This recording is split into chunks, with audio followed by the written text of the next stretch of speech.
Assalamualaikum warahmatullahi wabarakatuh. Baiklah anak-anak, bertemu lagi dengan Bapak Ahmadul Zakir, Bapak Guru PAI tingkat SMP kelas 8. Kali ini insya Allah kita akan membahas tentang bab 11 ya, tata cara puasa wajib dan puasa sunnah. Ini peta konsepnya yang akan kita pelajari ya, puasa wajib, di antaranya puasa Ramadan, puasa nadar, puasa kafarat, puasa qadha. Kemudian puasa sunnah, puasa Senin Kamis, 6 hari di bulan Syawal, Arafah, Asyura, Ayyamul Bid, Sya'ban, dan puasa Daud. Baiklah, selanjutnya langsung ke materinya, puasa wajib. Puasa menurut bahasa adalah menahan atau meninggalkan diri dari sesuatu. Menahan atau meninggalkan diri dari sesuatu. Puasa menurut istilah adalah menahan diri dari makan dan minum serta segala sesuatu yang dapat membatalkan puasa mulai terbit fajar sampai terbenam matahari. Jadi masih berkelanjutkan dari bahasa kemudian istilah, jadi menahan diri. Jadi kita tidak boleh makan, tidak boleh minum, dan tidak boleh melakukan hal yang membatalkan puasa mulai dari terbit fajar sampai terbenam matahari. Kemudian macam-macam puasa wajib. Yang pertama ada puasa Ramadan, yang kedua ada puasa nazar, yang ketiga ada puasa kafarat, yang keempat ada puasa qadha. Baiklah, selanjutnya syarat wajib puasa. Yang pertama ada baligh. Kan untuk baligh bagi laki-laki dan perempuan kan misalnya diantaranya kalau perempuan kan haid. Terus kalau laki-laki umurnya 15 tahun ya. Kemudian mimpi gitu ya, dan lain-lain. Kemudian yang kedua yaitu berakal. Jadi berakal ini maksudnya ini dia sehat akalnya. Jadi bagi yang gila tidak diperkenankan untuk berpuasa. Jadi kalau ada orang yang sehat, kemudian dia agama Islam, dia tidak berpuasa, berarti dia ya seperti itu ya.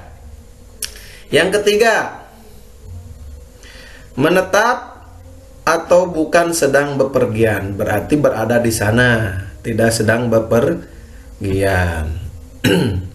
Selanjutnya, sanggup dan kuat untuk berpuasa. Jadi kalau misalkan kalau dia sakit, itu tidak diperkenankan untuk berpuasa.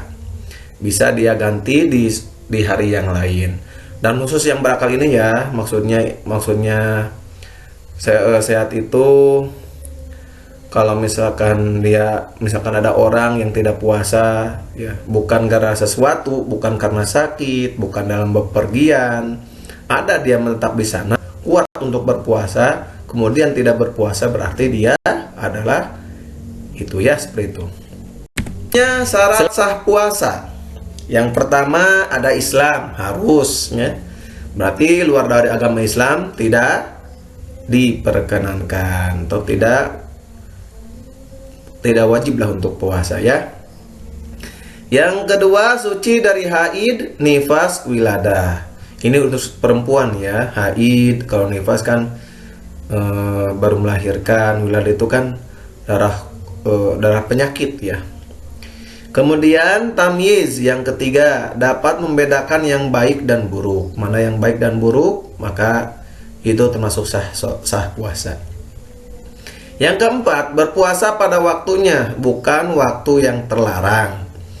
Ya tergantung ya, ini berlaku ya anak-anak, berlaku untuk semua puasa ya, baik itu puasa wajib, puasa sunnah, ini syarat sahnya. Kalau misalkan dia puasa Ramadan ya di bulan Ramadan, tidak bisa puasa Ramadan di bulan Syawal.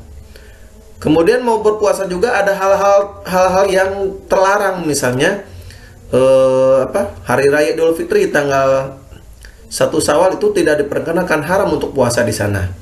Kemudian ada Idul Adha 10 Dzulhijjah.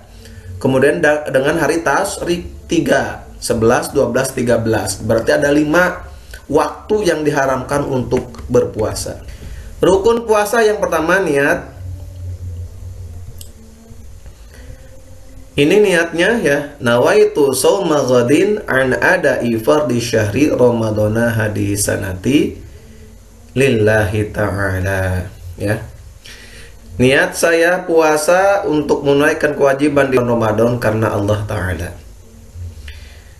Yang selanjutnya rukunnya meninggalkan suatu yang dapat membatalkan puasa, ya. Hal-hal yang membatalkan puasa ini, makan dengan sengaja. Sengaja ya. Kalau tidak sengaja, kalau lupa, itu is okay, nggak jadi masalah ya. Tinggalkan, lanjutkan saja lah. Ada seseorang yang nggak sengaja ya, makan dan minum. Ini ya, makan minum juga dengan sengaja kalau batal.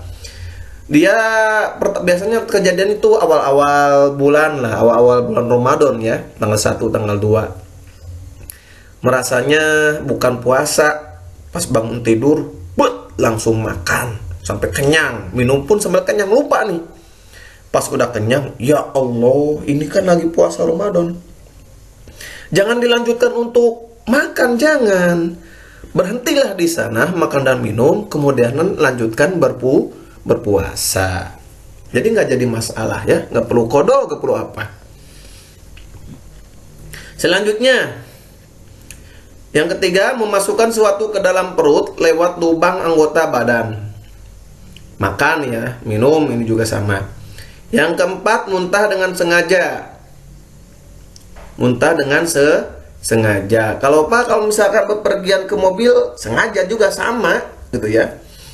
Kalau yang tidak sengaja itu lagi duduk muntah, bukan karena alasan apapun, muntah langsung kan, itu dia disengaja. Kalau bepergian pakai mobil kan itu sengaja, kita mau bepergian kemana. Yang kelima, melihat bulan yang menunjukkan tanggal 1 Syawal. Ini kan biasanya kita mengikuti pemerintah ya, atau juga ada yang menghitung tanggal 1 Syawal ya, pakai ilmu falak, itu silahkan diperkenankan juga. Tinggal dipilih saja ya. Hal-hal yang membatalkan puasa. Yang pertama, datang haid bagi wanita. Ini haid sedang nifas setelah melahirkan, ini juga sama untuk perempuan ya, untuk wanita. Hilang ingatan atau gila.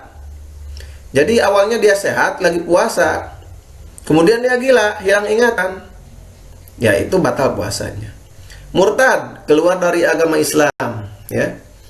Dan yang terakhir, dan pembatal-pembatal puasa lainnya. Orang yang boleh tidak puasa. Yang pertama, orang sakit yang tidak kuat puasanya diganti di hari lain jika sudah sembuh. Jadi sakit nih, jadi ntar diganti di hari yang lain. Yang kedua, dalam perjalanan jauh juga, kalau dia kuat ya, kuat dan tidak mabuk ya, tidak muntah di perjalanan, silahkan untuk berpuasa. Tapi kalau misalkan dari rumahnya kayaknya nggak bakal kuat, silahkan untuk berbuka puasa lah ya, bisa diganti di hari yang lain. Yang ketiga, orang tua yang lemah dan tidak kuat lagi berpuasa, wajib membayar fidyah sodako tiap hari 3/4 liter beras. Atau gini, untuk fidyah ini ya biasanya ya, kalau misalkan dia dalam satu harinya makan 3 kali misalnya ya, makan 3 kali berarti berapa kilo nih? Atau nanti mau diukurnya sama uang boleh. Misalkan 1 kali makannya itu kira-kira sampai berapa duit ya.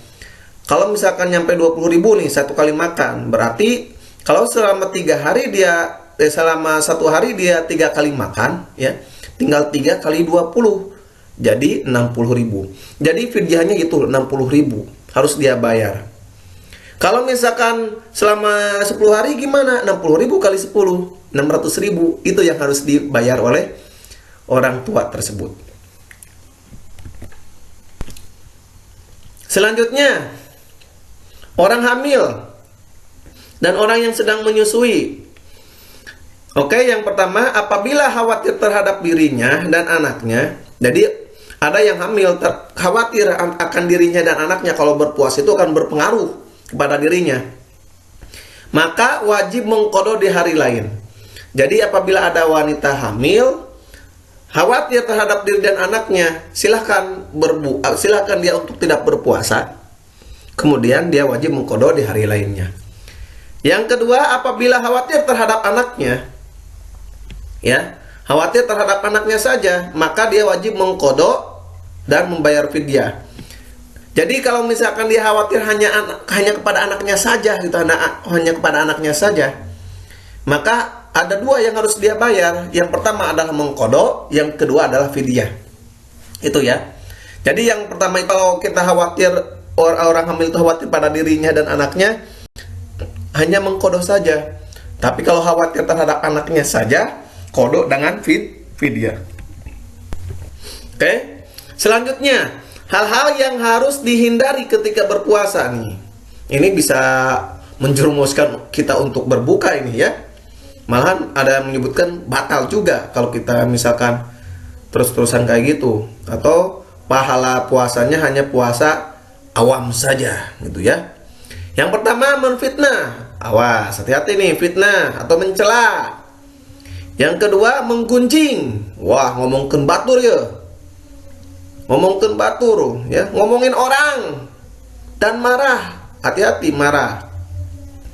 Mencuri, menipu dan berdusta ya. Karena ini pahala puasanya bisa hilang ya. Yang selanjutnya, melihat perbuatan-perbuatan maksiat, baik itu di HP maupun yang lainnya ya. Yang selanjutnya, memandang wanita dengan syahwat. Ada laki-laki sedang ngelamun atau sedang duduk di jalan, kemudian ada wanita cantik lewat, kemudian dia pandang dengan syahwatnya, maka harus dihindari. Pahala puasanya bisa hilang juga ya. Bisa termasuk puasa awam kan. Bercerita atau mendengarkan cerita bohong. Dia bercerita terus saja cerita bohong ya. Misalkan, Pak, kalau gimana kalau dongeng, Pak? Kan dong itu bohong. Misalkan ada yang bohong, ada yang enggak. Itu kan dongeng beda lagi. Kalau ini bercerita, misalkan ngomongin batur ya, ngomongin orang, padahal orang tersebut tidak melakukan. Nah, itu ya harus dihindari. Oke, selanjutnya adalah hal-hal yang dijalankan ketika berpuasa ya. Sunnahnya ini menyegerakan berbuka. Jadi ketika kita mendengarkan adzan, maka kita alangkah baiknya untuk berbuka. Jadi patokannya adzan ya. Jadi kalau misalkan kita berada di kampung itu, maka patokannya di kampung itu ya. Jangan sampai berbuka dengar masjid kampung yang lain. Abong-abong itu yang pertama kali didengar gitu ya. Jangan sampai gitu. Yang kedua, berbuka dengan kurma. Ya, itu nih sunnahnya nih. Kalau tidak ada, boleh dengan air. Jangan sampai pas buka puasa, langsung es cendol, tiis ya, yang dingin-dingin atau gorengan gitu ya. Kalau pengen sunnahnya kurma atau enggak ada air. Yang ketiga, mengakhirkan sahur. Jadi jangan sampai bangun tidur jam 2 atau jam 1 orang sahur ya. Itu sunnah, boleh sih kita lakukan gitu ya. Tapi kan sunnahnya itu diakhirkan sahurnya. Kita ngambilnya sunnah. Kalau misalkan adzan jam 4, dia sahurnya jam 3, cukuplah. Kalau telat-telat, boleh telat-telat. Tapi patokannya ya, bukan imsak ya anak-anak. Jadi patokan itu ada adzan. Ketika ada imsak itu masih ada waktu ya. Sekitar, kalau nggak salah sekitar 10 menit ya ke adzan subuh. Ada yang mengatakan setelah imsak itu kita nggak boleh makan apapun. Itu silahkan diperkenankan tuh untuk makan ya. Cuman itu sebagai lampu kuning. Sebentar lagi mau merah, mau persiapan untuk puasa. Yang keempat, perbanyak beramal soleh seperti sedekah, memberi makan dan minum bagi yang berpuasa dan membaca Al-Quran. Ini silahkan ya, karena di bulan Ramadan itu pahalanya sangat besar sekali. Itu tadi ya puasa wajib. Yang selanjutnya puasa sunnah. Yang pertama ada puasa Senin Kamis. Pada hari Senin Rasulullah dilahirkan. Ini asal muasalnya ya. Kenapa Rasulullah puasa hari Senin? Karena Rasulullah itu lahir pada hari Senin. Jadi beliau itu cara mensyukurinya itu dengan cara berpuasa gitu, beribadah pada Allah. Bagaimana kalau misalkan kita lahirnya hari Rabu? Boleh nggak kita berpuasa hari Rabu untuk lahir kita? Boleh, silahkan. Tapi Senin Kamis juga jangan sampai ditinggalkan. Kalau Bapak dulu sampai ke waktu kuliah yang masih sekolah-sekolah, puasa itu sampai 3 kali dalam sehari, dalam seminggu. Senin, Selasa, Kamis. Bapak hari lahirnya Selasa gitu ya. Yang kedua, pada hari Senin Al-Quran pertama kali diturunkan, subhanallah ya. Yang ketiga, pada hari Senin dan Kamis amal manusia dilaporkan kepada Allah Subhanahu wa taala. Jadi Senin Kamis itu amalnya dilaporkan kita ya. Yang keempat, Rasulullah menyukai amalan berpuasa saat amalnya dilaporkan kepada Allah Subhanahu wa taala. Yang selanjutnya, yang kedua, puasa Syawal ya. Puasa Syawal dilakukan 6 hari setelah Idul Fitri. Omat ya.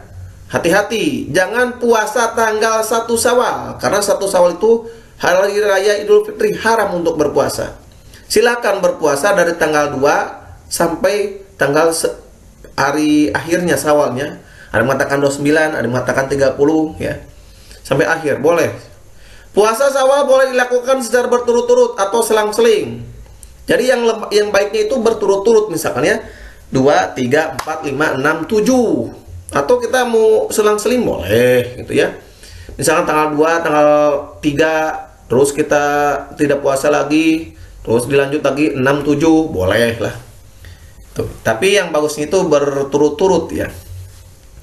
Pahala puasa 6 hari di bulan Syawal sama dengan nilai puasanya selama 1 tahun. Jadi kalau kita berpuasa 6 hari, maka sama nilai puasanya dengan 1 tahun.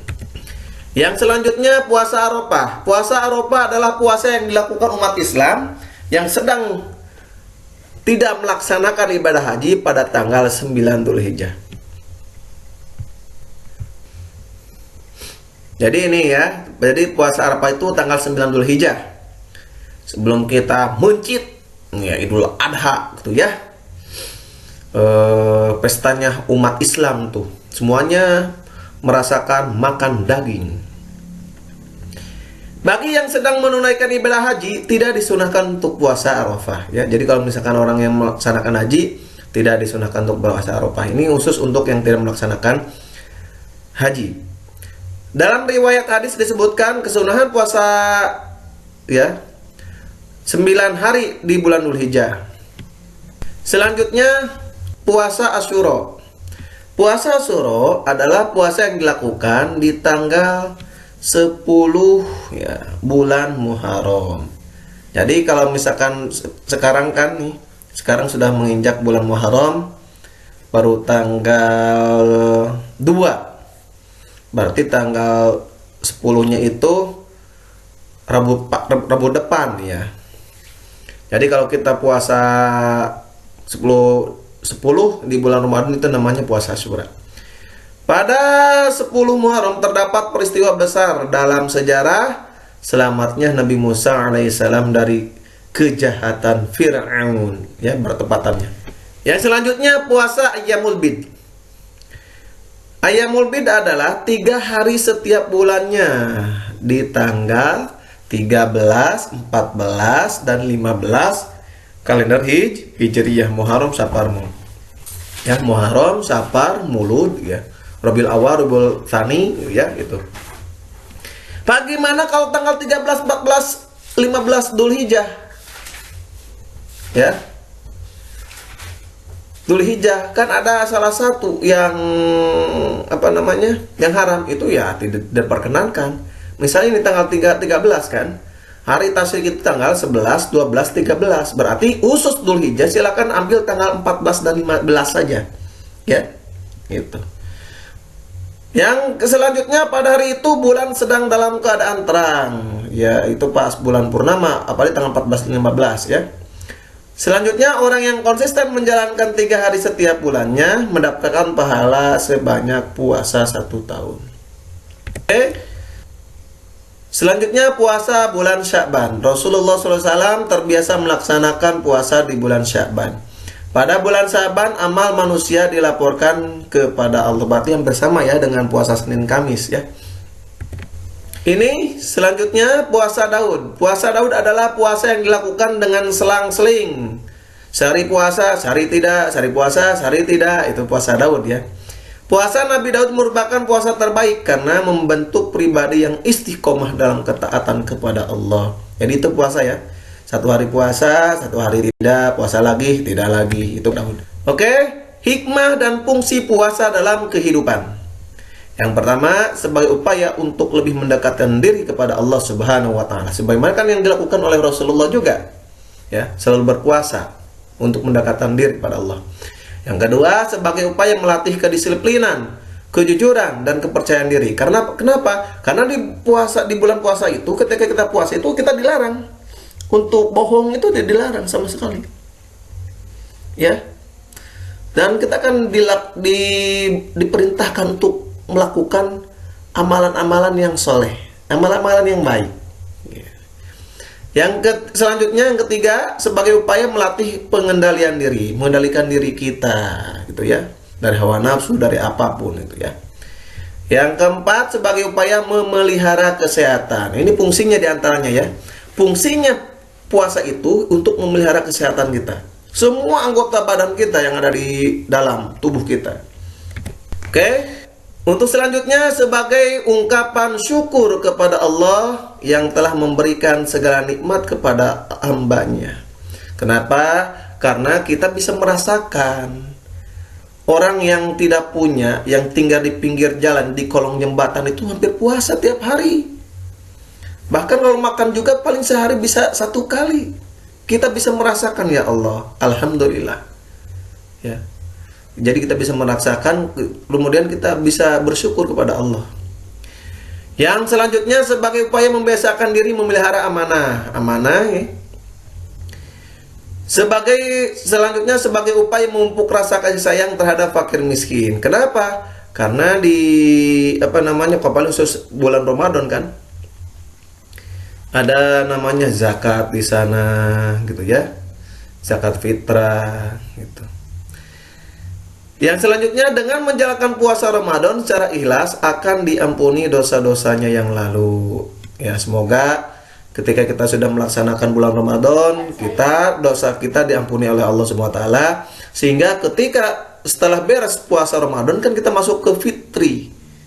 Jadi kita kembali lagi ke seperti bayi yang memiliki dosa. Alhamdulillah ya. Alhamdulillah pembahasan dari awal sampai akhir telah selesai. Semoga ada manfaatnya. Sampai bertemu di video selanjutnya. Akhirul kalam. Wassalamualaikum warahmatullahi wabarakatuh.